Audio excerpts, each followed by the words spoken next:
मेरा नाम है सौरभ कुमार और मेरा काम है आपके स्टडी को आसान बनाना। आखिर ऐसा क्या हुआ कि यूरोप के लोगों को समुद्र के रास्ते भारत आना पड़ा? तो बता दें कि एक समय भूमध्य सागर के आसपास के क्षेत्रों में कभी एक बहुत बड़ा बैजेंटाइन साम्राज्य हुआ करता था, लेकिन 1453 में उस्मानिया तुर्कों ने इस बैजेंटाइन साम्राज्य को उखाड़ करके फेंक दिया और उसके जगह एक नया साम्राज्य स्थापित किया जिसका नाम था ऑटोमन साम्राज्य। इस ऑटोमन साम्राज्य की राजधानी कस्तुनतुनिया थी, जिसे आज आप इस्तांबुल के नाम से जानते हैं। इसी ऑटोमन साम्राज्य के अंतर्गत एशिया माइनर भी आता था। आज का आप तुर्की जो देख रहे हैं, इस तुर्की का अधिकांश हिस्सा पहले एशिया माइनर का भाग था। तो सवाल पूछता है कि एशिया माइनर पे उस्मानी तुर्कों ने कब कब्जा किया? तो उत्तर होगा 1453। जब ऑटोमन साम्राज्य ने इस पूरे भूमध्य सागर और पूर्वी यूरोप पे अपना नियंत्रण स्थापित कर लिया, तो यूरोप और भारत के बीच, या आप कह सकते हैं यूरोप और एशिया के बीच स्थल मार्ग से होने वाला व्यापार पूरी तरीके से बंद हो गया। अब यूरोप के लोगों को हो गया टेंशन कि अब हम लोग एशिया के देशों के साथ व्यापार कैसे करेंगे। तो ये लोग नया रास्ता खोजने में जुट गए, और ये जो नया रास्ता था, ये रास्ता समुद्र का रास्ता था। लेकिन समुद्र का रास्ता इतना आसान नहीं था, क्योंकि पहले के यूरोपियंस ये सोचते थे कि पृथ्वी गोल नहीं चपटी है। अगर हम समुद्र में यात्रा करते करते कहीं पृथ्वी के छोर पे चले गए तो हम वहां से गिर करके इस ब्रह्मांड में खो सकते हैं। इसीलिए ये लोग थोड़ा थोड़ा दूरी तय करता था। थोड़ा दूरी तय किया, फिर मैप बनाया, फिर थोड़ा और दूरी तय किया, मैप बनाया। जहां तक वो लोग सुरक्षित पहुंच जाते थे, वहां तक का मैप उन लोगों के पास था, तो वो लोग आसानी से वहां तक पहुंच जाते थे। लेकिन वो लोग लंबी दूरी का यात्रा अभी तक नहीं किए थे। लेकिन अगर देखा जाए तो यूरोप के दो देश जिन्होंने इस समुद्री रास्ते के खोज में बहुत महत्वपूर्ण भूमिका निभाया, उसमें एक था स्पेन और दूसरा था पुर्तगाल। स्पेन की रानी इसाबेल और पुर्तगाल का राजा हेनरी द नेविगेटर, ये लोग बहुत एक्साइटेड रहता था नया नया जगह को खोजने के लिए। तो समुद्री मार्ग का अगर खोज करने में अगर आप श्रेय किसी को देना चाहते हैं तो आप हेनरी द नेविगेटर को दे सकते हैं, क्योंकि इसका प्रयास काफी हद तक सफल रहा और इसके प्रयास से ही समुद्र के रास्ते दो देशों को जोड़ने के एक नए युग का शुरुआत हुआ। अब हम जानते हैं बार्थोलोमियो डियाज के बारे में। बार्थोलोमियो डियाज पुर्तगाल का ही एक नाविक था और पुर्तगाल के राजा उस समय जॉन टू थे।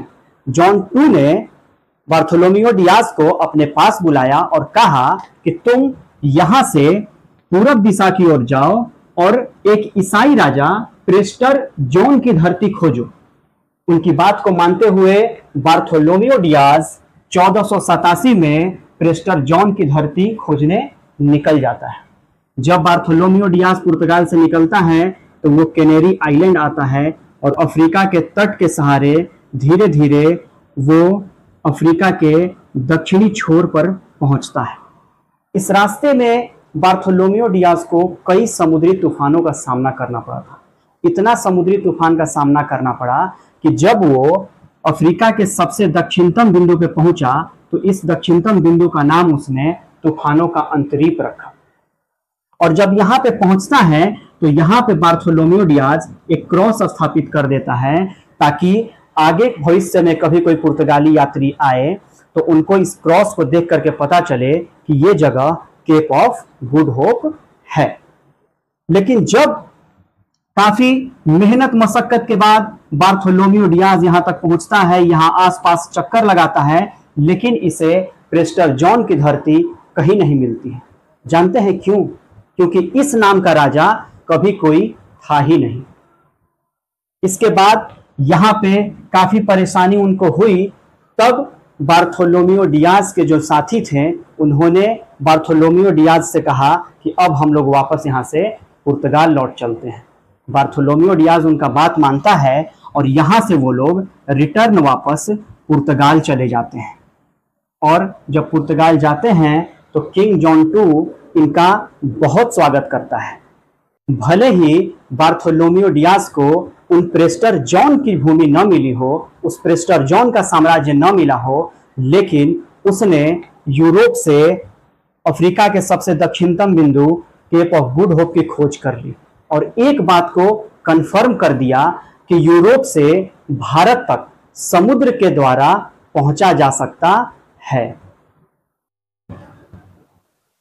भारत तक पहुंचने के समुद्री मार्ग का खोज अभी तक नहीं हो पाया था।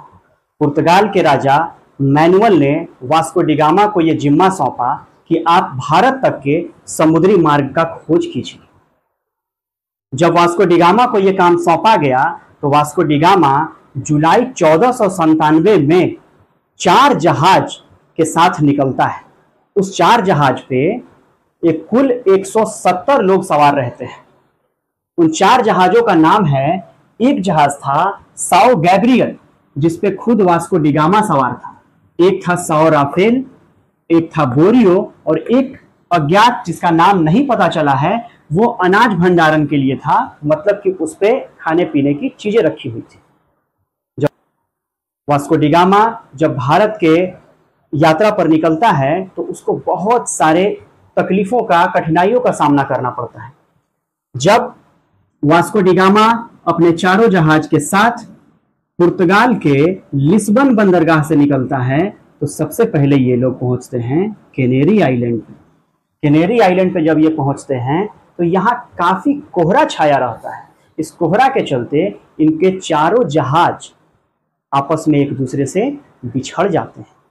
फिर इन लोगों का ये टारगेट था कि आगे जब हम केप वर्डे आइलैंड पे आएंगे तब कहीं जाकर के हम लोग एक दूसरे से मिलेंगे। लेकिन जब ये कैनेरी आइलैंड से केप वर्डे तक आते हैं तो केप वर्डे तक आने में 3 जहाज तो एक दूसरे से कुछ दिनों के बाद मिल जाते हैं, लेकिन वास्को डी गामा का जहाज कई दिनों तक नहीं मिल पाता है। लोग इंतजार करते हैं कि वास्को डी गामा अब आएगा तब आएगा, लेकिन कुछ दिन के बाद वास्को डी गामा का जहाज इनको दिखता है। फिर ये लोग चारों जहाज के साथ में निकलते हैं। अभी तक के इतिहास में देखा गया है कि जितने भी नाविक समुद्र का यात्रा किए हैं वो लोग तट के किनारे किनारे किए हैं, लेकिन यहाँ एक अजीब बात हुई। वास्को डी गामा तट के किनारे न चल के उसने अपने नाविकों को आदेश दिया कि हम लोग इस खुले अटलांटिक महासागर में चलते हैं और वहां पे अपना जहाज दौड़ाते हैं। उनका सारा नाविक सुन करके बड़ा टेंशन में आ गया। लगता है कि वास्को डी गामा आज हम लोग को यमराज के पास पहुंचा देगा, लेकिन नहीं।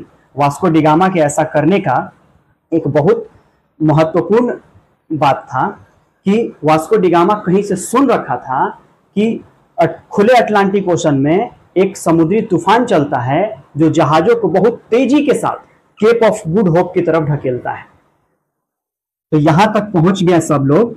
इसके बाद वास्को डी गामा ने कहा कि आप लोग अपने जहाजों को पूरब दिशा की ओर मोड़कर और दक्षिण में चलना शुरू कीजिए। ये लोग ऐसा ही किए और अंततः ये लोग केप ऑफ गुड होप तक पहुंच गए।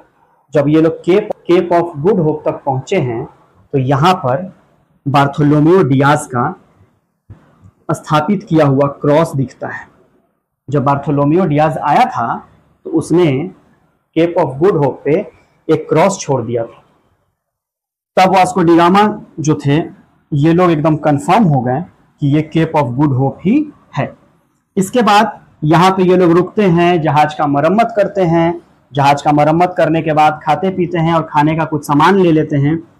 यहाँ से फिर ये लोग निकलते हैं और पहुंचते हैं मोजाम्बिक। और जब मोजाम्बिक पहुंचते हैं तो मोजाम्बिक का जो सुल्तान था, जब उसको पता चलता है कि वास्को डी गामा ये लोग मुसलमान नहीं हैं, तो वो वास्को डी गामा को फंसाने का एक प्लान बनाता है। इस प्लान का पता वास्को डी गामा को चल जाता है और वास्को डी गामा यहाँ से तुरंत भागता है। तुरंत भागने के बाद फिर ये लोग केनिया के मोम्बासा पहुंचते हैं और केनिया के मोम्बासा में जब ये पहुंचते हैं तो इनका वहां पे भी विरोध होता है। लेकिन यहाँ पे वास्को डी गामा को पता चला कि इस मोम्बासा शहर में कुछ ईसाई लोग रहते हैं, तो ये लोग अपने जहाज को समुद्र के तट से कुछ दूर पे ही छोड़ करके और शहर में इनसे मिलने जाते हैं। शहर में इनसे मिलते हैं, बातचीत करते हैं। इसके बाद फिर वास्को डी गामा को पता चलता है कि मोजाम्बिक का सुल्तान इन लोग को पकड़ने के लिए फिर से कोई प्लानिंग कर रहा है। यहाँ से आनन फानन में वास्को डी गामा फिर निकलता है, और जैसे ही निकलता है समुद्र में तो इसके मन में बस एक ही बात रहता है कि हमको कैसे भी अब भारत पहुंचने का कोई हमको मार्ग दिखा दे। तब तक सामने से छोटा मोटा कोई नाव आ रहा था जिसपे 4 लोग सवार थे। इस चारों लोग को पकड़ के वास्को डी गामा अपना नाव में ले आया और बोला कि हमको भारत जाने का रास्ता बताओ। तो ये लोग बोला कि आप जो है मालिंदी चले जाइए, मालिंदी में आपको भारतीय मछुआरे मिलेंगे, वो लोग आपको भारत तक जाने का रास्ता बता देंगे। वास्को डी गामा जो है मालिंदी पहुंचता है, और मालिंदी पहुंचने के बाद उसे कुछ लोग मिलते हैं जो कृष्णा कृष्णा का जाप कर रहे थे।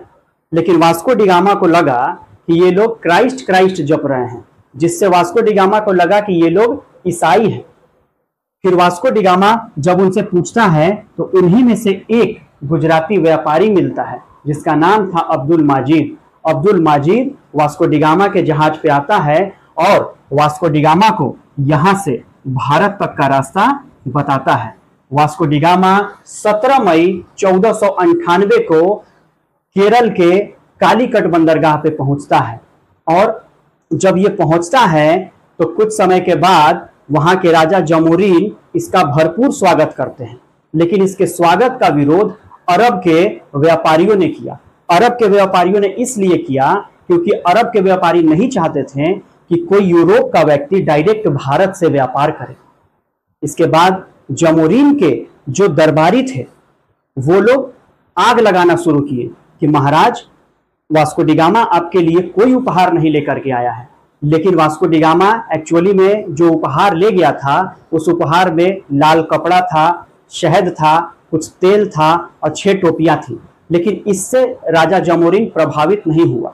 इसके अलावे उनके दरबारियों ने और आग लगा दिया कि महाराज यहाँ तक आया है, आप इससे टैक्स लीजिए। राजा जमोरीन उससे टैक्स का मांग किया वास्को डी गामा से, लेकिन वास्को डी गामा बोला कि महाराज हम यहाँ मसाला के व्यापार के लिए आए हैं। तो राजा जमोरीन ने कहा कि नहीं, आपको टैक्स देना पड़ेगा। बात बहुत बढ़ गई। इसके बाद दोनों में बहुत झड़प भी हुआ, कई तरह का बात हुआ, लेकिन अंततः राजा जमोरीन और वास्को डी गामा के बीच समझौता हुआ और वास्को डी गामा उसको बहुत सा मसाला ले जाने का अनुमति दिया। वास्को डी गामा जब कालीकट बंदरगाह से मसाला ले लेता है, इसके बाद वास्को डी गामा लौट चलता है। लौटने के बाद जब ये पुर्तगाल फिर से पहुंचता है तो पुर्तगाल में इसका बहुत स्वागत किया जाता है। पुर्तगाल पहुंचने पर इनका स्वागत तो बहुत हुआ, लेकिन अफसोस की बात ये थी कि ये लोग जब गए थे तो 170 लोग गए थे, लेकिन जब वापस लौटे हैं तो सिर्फ 54 लोग ही जिंदा रह पाए हैं। बाकी लोग उस समुद्री यात्रा के दौरान मर गए, जिसमें वास्को डी गामा का खुद का अपना भाई पाउलो दा गामा भी मर गया। और जब कालीकट से ले गए मसालों को जब वास्को डी गामा यूरोप के बाजार में बेचता है, भाई साहब उसको 60 गुना मुनाफा हुआ। इस मुनाफा से पुर्तगाल का राजा इतना ज्यादा प्रभावित हुआ कि पुर्तगाल के राजा को लगने लगा कि अब भारत के साथ मसालों का व्यापार हमें एकदम प्रत्यक्ष रूप से कर लेना चाहिए। भारत आने वाला दूसरा पुर्तगाली यात्री अल्ब्रेच केब्रल था, जो 1500 ईस्वी में पुर्तगाल से भारत आया था। अल्ब्रेच केब्रल अपने 13 जहाज के साथ फिर से पुर्तगाल के लिस्बन से भारत पहुंचता है, और इसका मुख्य लक्ष्य रहता है कि अफ्रीका और भारत में पुर्तगाली फैक्ट्री स्थापित करना। और दूसरा इसका लक्ष्य रहता है कि ये राजा जमोरीन से आग्रह करे कि आप अपने यहाँ से मुस्लिम व्यापारियों को भगा दीजिए। जमोरीन इसके बाद से सहमत होता है और इसको व्यापार करने का अनुमति देता है और सुरक्षा देने का अनुमति देता है। इसके बाद अल्ब्रेच केब्रल कालीकट बंदरगाह पे एक अरबी जहाज पकड़ता है, और अरबी जहाज पकड़ करके और राजा जमोरीन को उपहार में दे देता है ताकि राजा जमोरीन उससे प्रभावित हो सके। इसके बाद कुन्नूर में एक फैक्ट्री लगा करके और अल्ब्रेच केब्रल वापस पुर्तगाल लौट जाता है। वास्को डी गामा दूसरी बार भारत 1502 में आया। जब वास्को डी गामा 1502 में दोबारा भारत आया तो आने के क्रम में वास्को डी गामा को यह पता चला कि पहले जो पुर्तगाली यात्री कालीकट में छोड़े गए थे उनको मार डाला गया है। इससे बहुत क्रोधित हुआ वास्को डी गामा और रास्ते में मिलने वाले जितने भी भारतीय और अरबी जहाज थे सबको ध्वस्त करते हुए आगे बढ़ा। और आगे इसका प्लान था कालीकट पे कब्जा करना। इसके बीच इसको जितना सारा धन मिला सारे धन को ये लूटता हुआ अपने कब्जे में करता हुआ आगे बढ़ा। कालीकट पहुंचा, बमबारी किया, इससे उसको काफी धन मिला। और जब ये बात पुर्तगाल के राजा मैनुअल को पता चली वो बहुत ज्यादा खुश हुआ। उसको लगा कि वो अपने मिशन में कामयाब हो रहा है। जब वास्को डी गामा कालीकट पहुंचता है तो इसके बहुत से फायदे हुए कि इसने राजा जामोरिन को व्यापार करने के लिए मजबूर कर दिया, अरबों को हरा दिया। इसके बाद वहां रहने वाले ईसाइयों का पता लगाया। फिर 1524 में वास्को डी गामा तीसरी और आखिरी बार भारत आता है वायसराय बन करके। लेकिन जब वो 1524 में भारत आता है तो उसको हो जाता है मलेरिया और मलेरिया से उसकी मृत्यु हो जाती है भारत में ही। तो वास्को डी गामा को फिर केरल के कोच्चि में दफना दिया जाता है। तो देखा जाए तो वास्को डी गामा जो है भारत कुल 3 बार आता है, एक 1498 में, दूसरा 1502 में और तीसरा 1524 में। इसी तरह के पुर्तगाल जो है भारत तक का रास्ता खोजा और इसके बाद बहुत सी यूरोपीय कंपनियां भारत आईं, भारत से व्यापार की और भारत को लूटती चली गई।